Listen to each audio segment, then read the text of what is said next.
Hey, salut la gang, bienvenue à Question Auto. J'espère que vous allez bien. Matt à bord de la Kia Niro électrique. Et d'ailleurs, savez-vous comment deviner si une personne a une voiture électrique? Pas besoin, il va vous en parler pour vous dire qu'il est très fier d'avoir un char qui est extrêmement rare, mais de plus en plus commun quand même.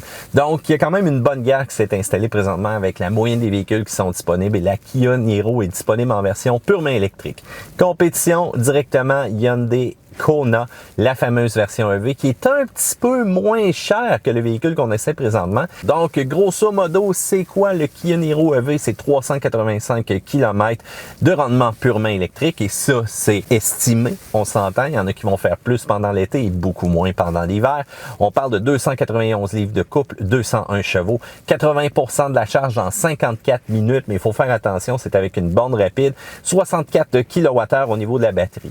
Ce qui est intéressant avec le véhicule, bien, c'est que quand on regarde l'extérieur, ça donne un Kia Niro typique. On n'a pas nécessairement d'indice à part la trappe en avant ou encore qu'il n'y a pas de ligne d'échappement en arrière, que c'est un Kia Niro, bon, différent si on veut.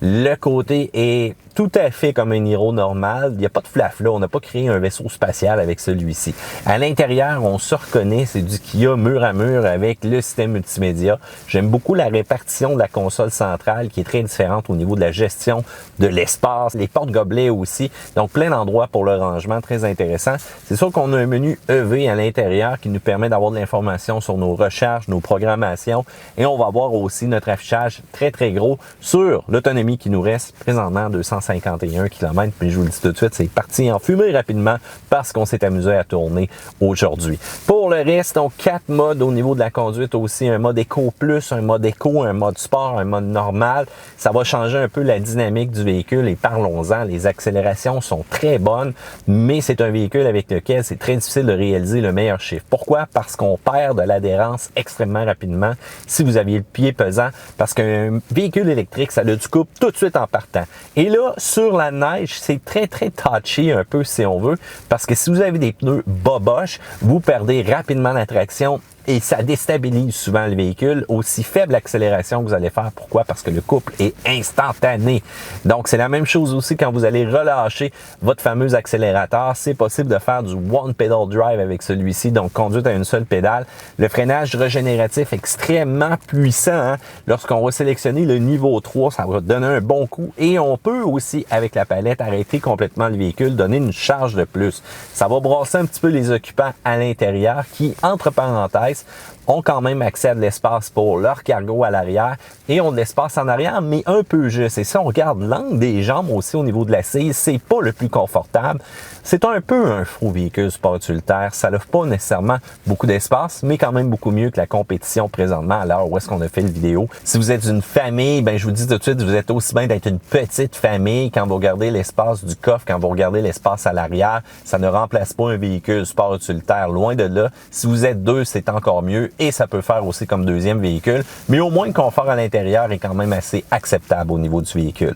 Donc, revenons un petit peu du côté accélération. Si jamais vous pensez faire les résultats qu'on a vus dans les car drivers de ce monde ou encore sur une piste d'accélération qui dit un petit peu plus que 6 points quelques secondes pour les 0-100, oubliez ça, là, c'est un monde de licorne. À chaque fois qu'on décolle avec celui-ci, il y a toujours un dérapage au niveau du couple. Le test de la vraie vie est celui qu'on va vous montrer sous peu à Question Auto, mais c'est quand même des performances intéressantes.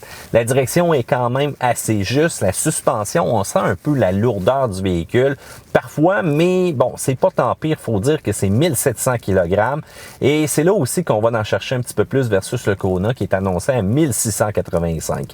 Donc, il y a quand même une bonne différence. Le freinage, c'est littéralement artificiel comme un peu tous les véhicules électriques. On n'a pas réussi à calibrer ça aussi parfaitement. Il y a le régénératif avec les freins réguliers qui viennent s'appliquer. Et je vous le dis tout de suite, faites attention l'hiver pour pas vous vêler avec ça. Parce que lorsqu'on est sur une surface glacée et on relâche un peu trop vite l'accélérateur, c'est le freinage très très fort du niveau 3 ou encore du niveau automatique que vous avez défini qui va embarquer. Et ça déstabilise le véhicule. Et encore plus lorsqu'on appuie sur la petite palette pour vraiment ralentir celui-ci. Mais ça, au moins, c'est bon pour la batterie.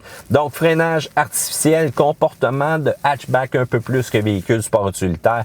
Et ne pensez pas remorquer embarquer avec celui-ci. Du côté des recharges maintenant, c'est sûr qu'à la grosseur de la batterie qu'on a, ne pensez pas que ça va être ultra efficace de brancher ça dans une prise 110 régulière à la maison. Habituellement, je me débrouillais avec ça parce que oui, bon, mauvais journaliste que je suis, je n'ai pas de grande borne rapide à la maison, ça va venir super, mais j'ai pas assez de véhicules pour l'instant pour justifier le besoin.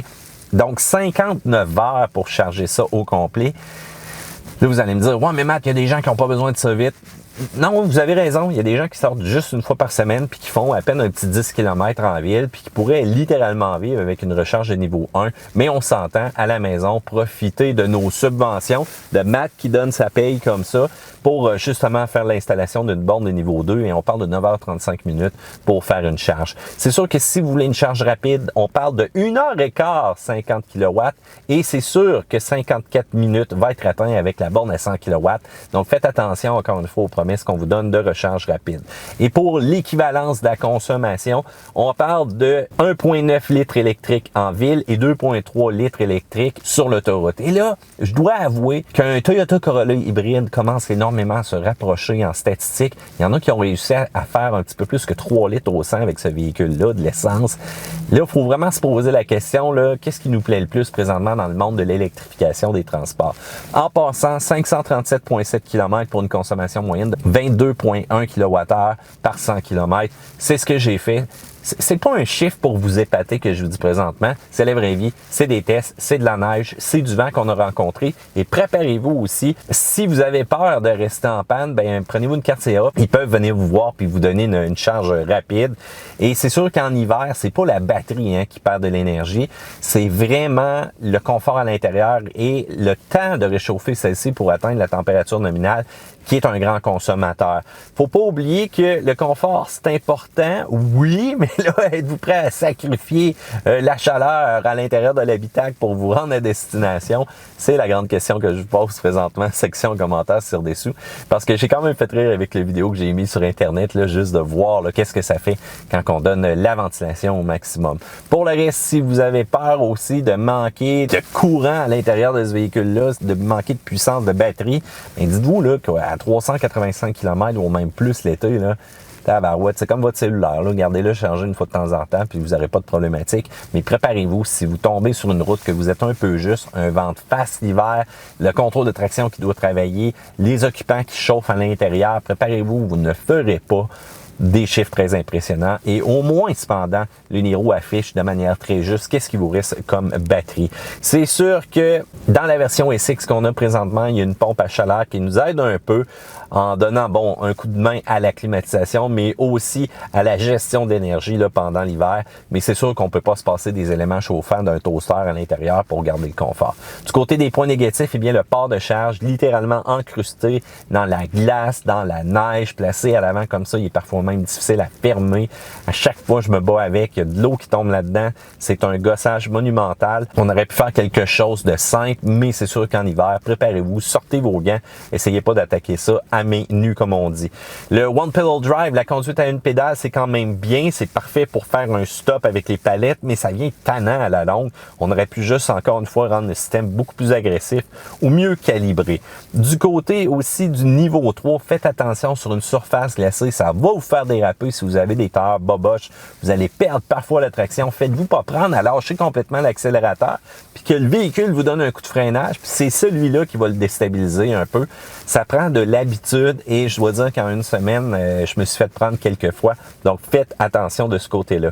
Ça mange du lave-glace à la vitesse de la lumière, dans la vitre avant, dans la vitre arrière aussi. Et il faut dire qu'on peut payer le 9000 $ d'option, mais qu'est-ce que ça vous amener de plus? Le toit ouvrant, le siège chauffant, volant aussi.